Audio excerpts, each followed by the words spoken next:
দেয় নাই। সুতরাং আপনারা যারা দেন জীবনে তাদের কল্যাণ লাভ হবে না, জীবনও হবে না। আল্লাহ যেখানে বলে, রসুল যেখানে বলে। এই জন্য নারীর নেতৃত্ব কোন মুসলমান দিনদার পরিষ্কার পুরুষ মানুষ কোনদিন মানতে পারবেও না কোনদিন। কেন?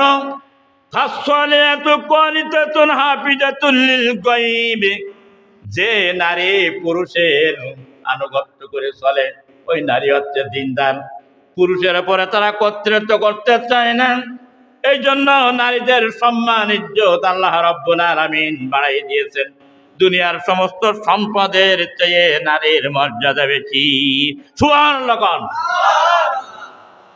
আবার অনেক নারীরা আছে ওই যে গরুর মতন, দুটো গরু যখন নাঙল চড়তে ডাঙা হয়, ডাইনিটা টানে যদি বায়ে বেশি, কিন্তু পরের ভই চড়া হয়ে যায়, আবার অন্যের ভইতে টানি আসে না। এরকম খাস খামারি গরু।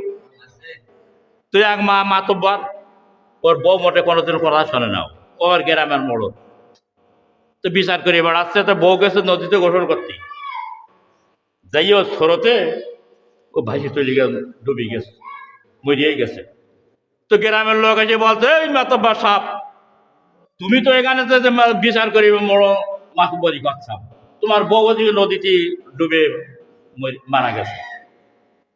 তো বলে তাই? বলে হ্যাঁ। তো দৌড়ে খোঁজ দিয়ে গেছে যে স্রোত যাচ্ছে আপনার দক্ষিণ দিকে আর ও খোঁজ যে উত্তর দিকে। হ্যাঁ।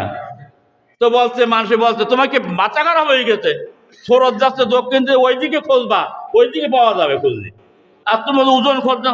বলছে সারাটা জীবনেই আমার ওজন চলেছে, এই জন্য আমি দেখছি যে স্রোত যাচ্ছে দক্ষিণে উত্তর দিকে যাতে পারে ওজন, এই জন্য খুঁজছি।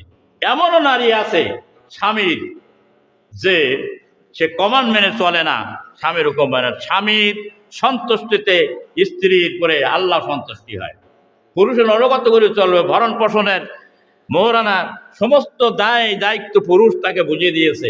ওই পুরুষের অনুগত হয়ে তার জীবনে শেষ মুহূর্ত পর্যন্ত লাল কাপড় পরে স্বামীর বাড়ি ঢুকেছে আর সাদা কাপড় পরে ওই স্বামীর বাড়িতে বাইর হয়ে যাবে।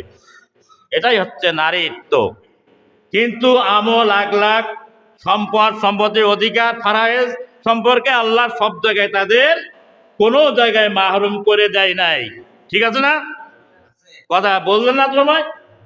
সব জায়গায় আল্লাহ তার অধিকার সমান করে দিয়েছে। প্রিয় ভাইরা, এই জন্য আল্লাহ রাব্বুল আলামিন বলছেন সূরা নিসা 34 নম্বর আয়াতে 5 আয়াত,